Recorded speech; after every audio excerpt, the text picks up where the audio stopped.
मैं पारुल जैन और स्वागत करती हूँ अपने YouTube चैनल में। आज मैं यूट्रोफिकेशन एक टॉपिक पढ़ाने जा रही हूँ जो कि इन्वायरमेंटल इश्यूज का ही टॉपिक है। और पिछली वीडियो में हमने अभी वाटर पोल्यूशन पढ़ा था। वाटर पोल्यूशन के अंदर एक आता है यूट्रोफिकेशन। यूट्रोफिकेशन क्या है इसको जानेंगे, इसके टाइप्स कितने हैं वो जानेंगे, कैसे यूट्रोफिकेशन की प्रोसेस वर्क करती है, इसके क्या इफेक्ट है। ऑब्वियसली हमारे इन्वायरमेंटल इशू अगर टॉपिक पढ़ने जा रहे हैं तो इसके साइड इफेक्ट होंगे, तो हम इसको आज ही डिस्कस करेंगे। यूट्रोफिकेशन इसका मीनिंग क्या है? एडिंग ऑफ न्यूट्रिशन उसी चीज में, या वाटर का हम पढ़ रहे हैं, वाटर पोल्यूशन पढ़ रहे हैं, तो अगर वाटर में किसी न्यूट्रिएंट का एक्सेसिव क्वांटिटी में अगर ऐड हो जाना ही यूट्रोफिकेशन है। यूट्रोफिकेशन से हम ये समझ सकते हैं कि अगर कोई भी न्यूट्रिएंट, मेनली सल्फर और नाइट्रेट, मेनली एडिंग में सल्फर हो गया एंड फास्फोरस एंड नाइट्रेट, ये तीन एलिमेंट हो गए। अगर इनका अगर कोई वाटर सोर्स में ऐड होना, न्यूट्रिएंट के रूप में अगर कोई वाटर सोर्स में ऐड हो जाता है तो ये प्रोसेस को यूट्रोफिकेशन कहते हैं। यूट्रोफिकेशन एक और डेफिनेशन हो सकते हैं, नेचुरल एजिंग ऑफ लेक,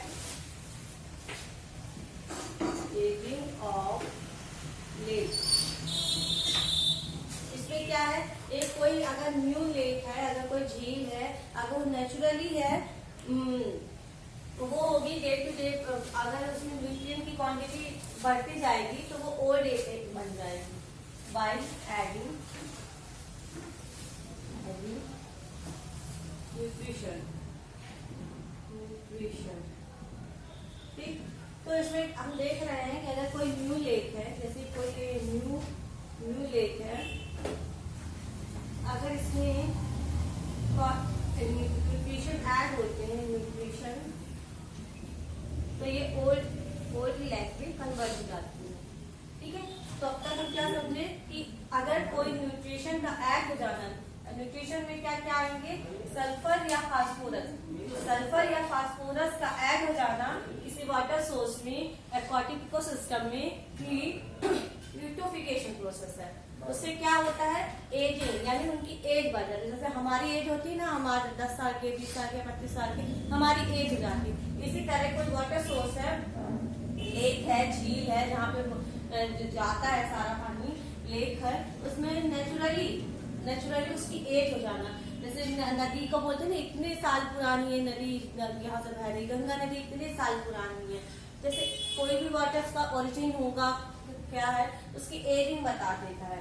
तो of lake by adding nutrition, कोई भी न्यूट्रिशन एक्सेस अमाउंट में अगर उसमें न्यूट्रिशन ऐड होगा तो उसकी एजिंग हो जाएगी, उसकी ओल्डनेस बढ़ जाएगी, उसकी डेडनेस बढ़ जाएगी। तो न्यू लेक जो है वो अगर ये फ्रेश है, न्यू लेक अगर फ्रेश है, इसमें फ्रेश वाटर है, तो अगर इसमें एक्सेसिव अमाउंट में अगर इसमें न्यूट्रिएंट ऐड होता रहेगा तो ये ओल्ड लेक में कन्वर्ट हो जाएगी। इसी प्रोसेस को हम यूट्रोफिकेशन कहते हैं। अब इसको हम डिटेल में और आगे पढ़ेंगे कि ये कैसे वर्क करती है, क्या कैसे प्रोसेस है, इसको इतना हम क्लियर हो गया। अब इसके आगे हम इसकी प्रोसेस को डिस्कस करते हैं। तो यूट्रोफिकेशन ये कुछ हम नेचुरली भी होती है, मेन मेड भी है, लेकिन अगर हम इसको इन्वायरमेंटल इश्यूज के टॉपिक में अगर डिस्कस कर रहे हैं तो मेनली हम इसके लिए रिस्पॉन्सिबल ह्यूमन खुद है, हम खुद रिस्पॉन्सिबल है इसकी प्रोसेस के लिए। अगर ये नेचुरल प्रोसेस हो रही है, पॉल्यूशन हो रहा है, वाटर पोल्यूशन हो रहा है, तो किसके थ्रू हो रहा है? हमारी ह्यूमन एक्टिविटी, हमारे डे टू डे लाइफ की है, कुछ ऐसी एक्टिविटीज है जो नेचुरल वाटर सोर्स को हम अफेक्ट करते जा रहे हैं। इसका परिणाम क्या है? बीओडी, बायोलॉजिकल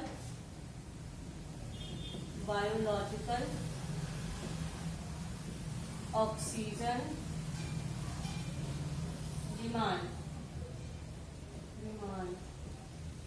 इसको बीओडी भी कहते हैं। बीओडी, ये क्या होता है बीओडी? इसी से जुड़ा हुआ टॉपिक है, ये हमें बहुत जरूरी होगा। अगर हम कोई या तो लैब स्कूल, वैसे तो कोरोना टाइम में अभी तो लैब तो वो ही नहीं रहा है, लेकिन अगर कोई प्रीवियस क्लास में या 11th में या लैब में इसका प्रैक्टिकल जरूर कराया जाता बीओडी। इसमें क्या होता है, अगर हम कोई सा भी सोर्स का, नदी, तालाब, किसी का भी वाटर, पॉन्ड, स्ट्रीम, बोरिंग का पानी या कोई सा भी पानी अगर हम लेके आते हैं या कोई भी फील्ड वर्क में जाते हैं, अगर इसमें ये वाटर है, अगर वाटर है तो बीओडी टेस्ट होता है। इसमें इससे क्या पता चलता है, इसमें कितने अमाउंट ऑफ ऑक्सीजन है। ऑक्सीजन तो होगी पानी में, तभी तो मछली इसमें जिंदा रहती है। बोलते हैं ना मछली जलती रानी है जीवन उसका पानी, तो उसमें क्या मछली जलती रानी, उसको ऑक्सीजन, उसको बाहर निकालते हैं, उसके ऑक्सीजन डिजॉल्व ऑक्सीजन है वो नहीं मिल पाती, इसीलिए वो मर जाती है। इसीलिए इसमें हम ये बीओडी टेस्ट करके ये जान सकते हैं कि इसमें कितने अमाउंट ऑफ ऑक्सीजन है, इसमें ऑक्सीजन डिमांड। तो बीओडी क्या है, बायोलॉजिकली ऑक्सीजन डिमांड। तो ऑक्सीजन हमें कितनी चाहिए है ये हमें बताता है, कितने अमाउंट ऑफ ऑक्सीजन इसमें प्रेजेंट है।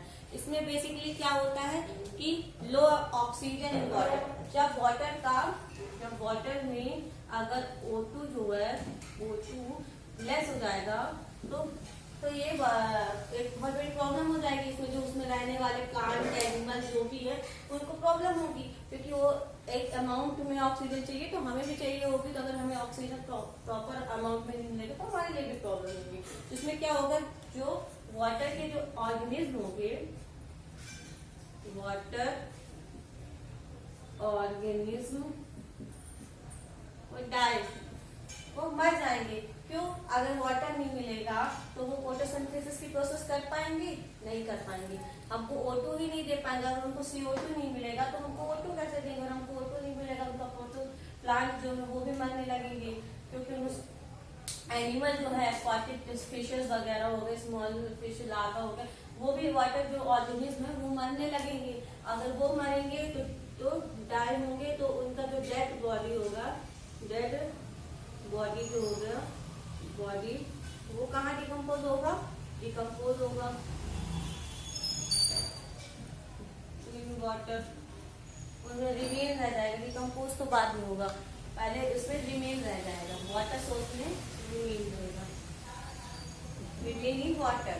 ठीक, तो उनका डेड बॉडी अगर वो मरेंगे तो मरेंगे कहाँ, अगर ये पॉन्ड है, अगर ये तो अगर ये फिशेस हैं, ये फिश हैं, तो अगर ये मरेंगी तो कहाँ जाएंगी, इसके सरफेस में ही जाएंगी ना, इसके सरफेस में जाएंगी। और ये सरफेस में जाएंगी तो और इसके ये डिकम्पोज की प्रोसेस करना है तो बायोस और बैक्टीरिया करते हैं।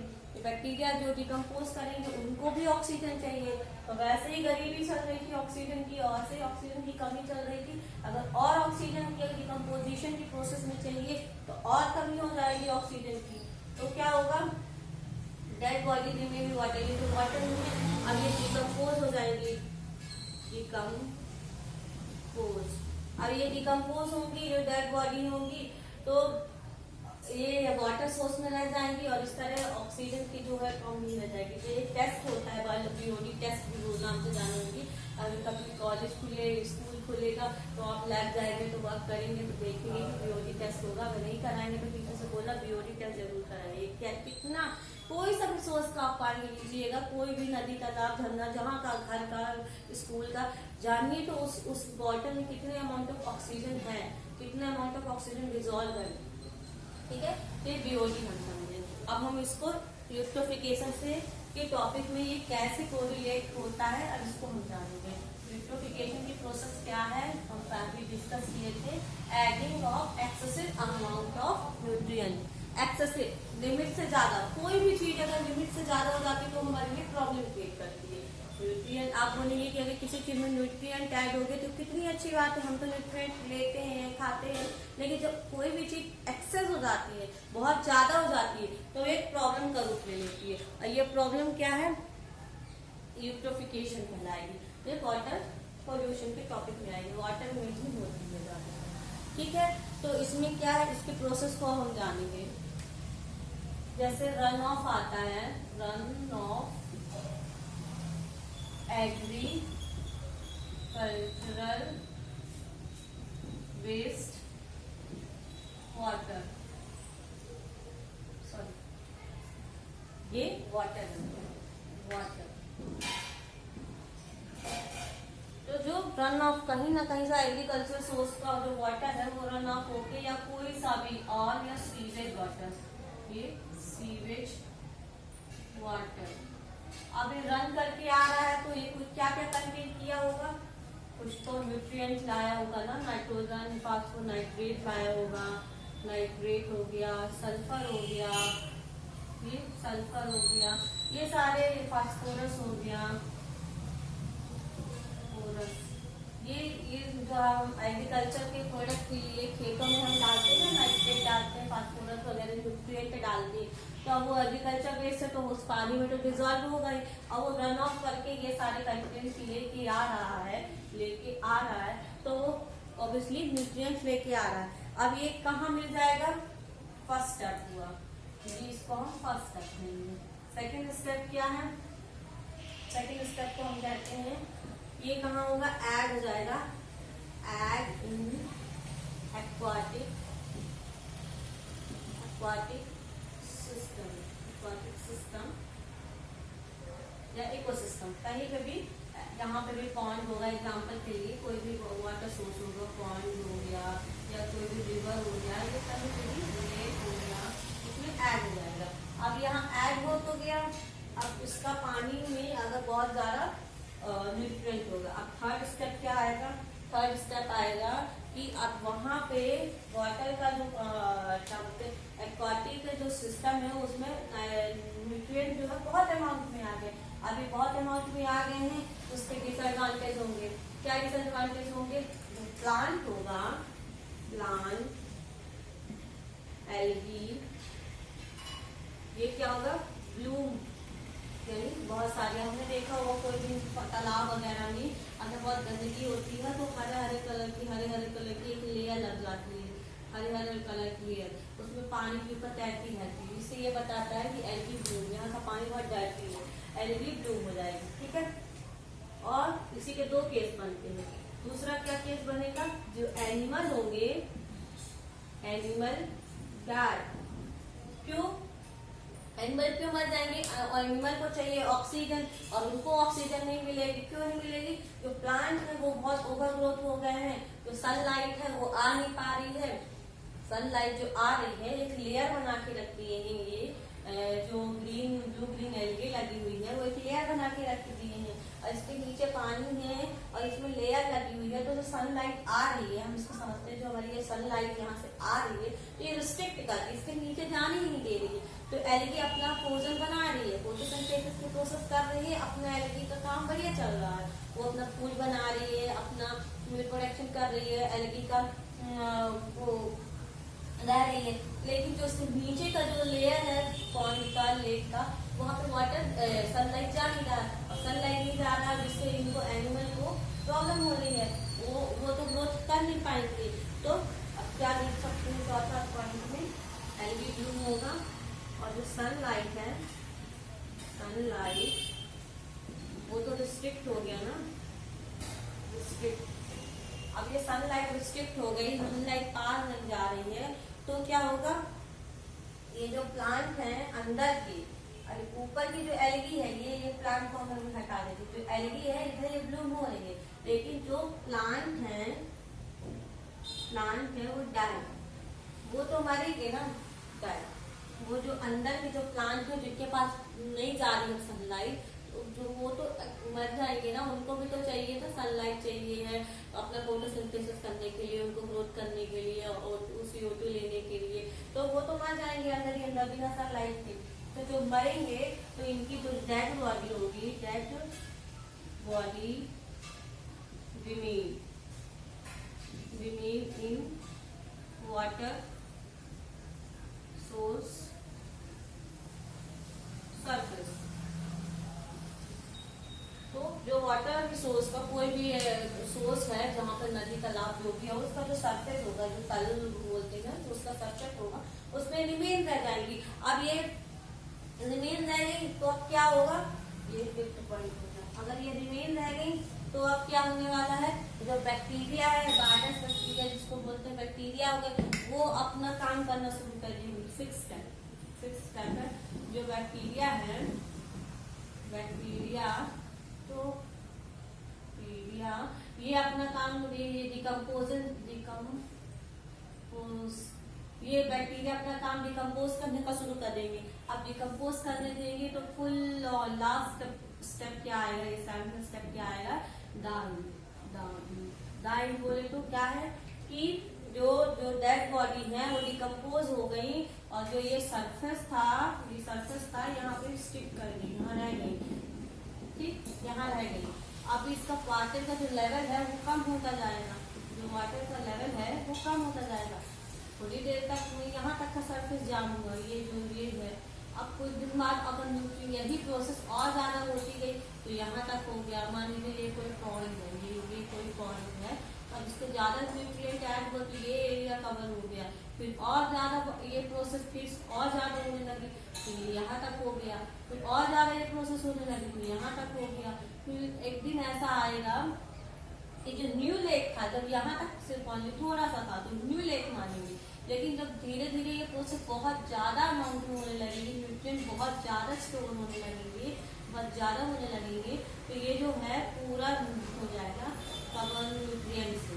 और ये एक्वाटिक, ये क्या होगा, एक्वाटिक जो इकोसिस्टम है वो किसमें कन्वर्ट होने लगेगा, वो होने लगेगा लैंड में कन्वर्ट। और इसका लैंड में कन्वर्ट हो जाएगा तो हम देखते हैं कि आजकल हम देख ही रहे हैं जहाँ पे कभी नदियाँ बहा करती थी, जहाँ पे कभी वाटर सोर्स हुआ करते थे, वो उसका पानी सूखता ही जा रहा है।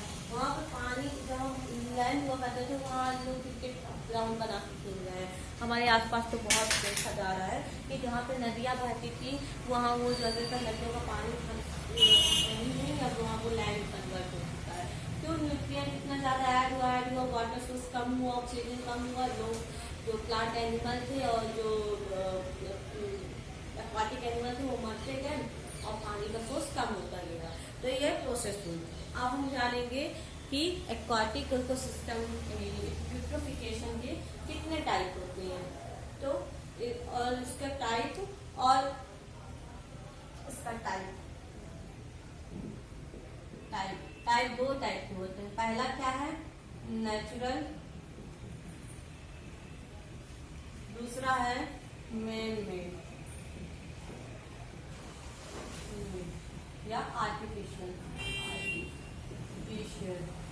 ठीक, तो नेचुरल क्या है, जब कभी बाढ़ हुई, भूकंप हुआ, बाढ़ वगैरह से की होता है कि तो इससे क्या होता है कि नेचुरली बहुत एक्सेसिव सब जगह का नदी के पानी को, सब जगह के पानी को बहा के न जाने अपने साथ पानी में कुर्सी, टेबल, घर, मकान और जो होते हैं न्यूट्रिएंट सब बहा के ले जाती है। तो नेचुरली कुछ होते डिजास्टर्स होते हैं, नेचुरल डिजास्टर्स होते हैं, जिसके थ्रू होता है। मैन मेड क्या है, पॉपुलेशन। इसको हमने फर्स्ट लेक्चर में डिस्कस किया था कि पॉपुलेशन का ग्रोथ होना सबसे बड़ी प्रॉब्लम है, सबसे बड़ी प्रॉब्लम।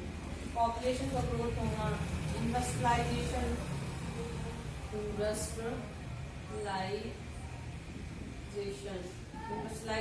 हम इतने फैक्ट्री का रन ऑफ कर रहे हैं, इतना केमिकलाइज्ड न्यूट्रिएंट वाला वेस्ट प्रोडक्ट वाटर सोर्स में सप्लाई कर देते हैं बिना उसको प्यूरिफिकेशन के, जिसके थ्रू हो रहा है। और क्या क्या प्रोसेस हो सकती है, ये सारी जो ह्यूमन एक्टिविटीज हम कर रहे हैं बिना वाटर को प्योरीफाई किए हम वाटर सोर्स में डाल देते हैं, इससे क्या होता है कि वाटर का जो एंगल है वो डायल होता है। अब हम ब्रीफ में समझेंगे कि हमारा ब्रीफ में समझेंगे कोई भी रन ऑफ आता है, रन ऑफ कहीं का भी रन ऑफ आएगा, रन ऑफ वाटर जो भी होगा, इंडस्ट्री का हुआ या एग्रीकल्चर का कोई भी आएगा, इनका ऐड होता है कोई वाटर सोर्स में जाएगा, वाटर सोर्स में ऐड हुआ तो ऐड होने से क्या होता है, उसमें वाटर सोर्स में जो है न्यूट्रिएंट हो जाते हैं, न्यूट्रिएंट वो ऐड हो जाते हैं। अब इसमें ऐड हो जाने से क्या होता है कि जो प्लांट एलगी है, एलगी वो ब्लूम करती है, एलगी तो ग्रो कर गई, उसको न्यूट्रिएंट मिल गया, एलगी ग्रो कर, या तो जो सनलाइट है वो स्ट्रिक्ट कर देती है, कहाँ नीचे जाने के लिए, लो जो सरफेस में जो है वहाँ जाने से लोग नहीं जाने देते। अब इससे क्या होता है, जो प्लांट हैं under aquatic plant aquatic plant है वो डाई, वो मरने लगते हैं। और जो एनिमल है वो भी डाई, क्योंकि जब प्लांट ही नहीं रहेंगे इनको ऑक्सीजन कौन देगा? ये प्लांट मरने लगेंगे क्योंकि उनको सनलाइट नहीं मिली है, तो अपना भोजन नहीं बना पा रहे हैं, और ये डाई करेंगे क्योंकि उनको ऑक्सीजन नहीं मिली है, इसलिए ये मरने लगेंगे। अब ये जब मरने लगेंगे तो इनका जो डेड बॉडी है वो कहाँ होगी? रिमेन रह जाएंगे, रिमेन सरफेस में रह जाएंगे। और ये सरफेस में अगर बहुत टाइम तक रहते जाएंगे तो न्यूट्रन इकट्ठा होता जाएगा। एक टाइम ऐसा आएगा कि फ्रेश वाटर इतना कम होता जाएगा, और वो लैंड जो है, जो एक्वाटिक है, सिस्टम है, इकोसिस्टम है, वो लैंड में कन्वर्ट हो जाएगा, ठीक है। इसी पूरे प्रोसेस को हम यूट्रोफिकेशन कहते हैं। अगर आपको ये टॉपिक समझ में आया है, इससे रिगार्डिंग अगर आपको कोई कमेंट है तो आप कमेंट बॉक्स में जरूर करें, जिससे हम अपनी वीडियो में भी इम्प्रूव कर सकते हैं। और आपको इससे रिलेटेड कोई टॉपिक, इसमें कोई डाउट है उसको ही कर सकते हैं। अगर आपको पसंद आया तो लाइक करें, सब्सक्राइब करें।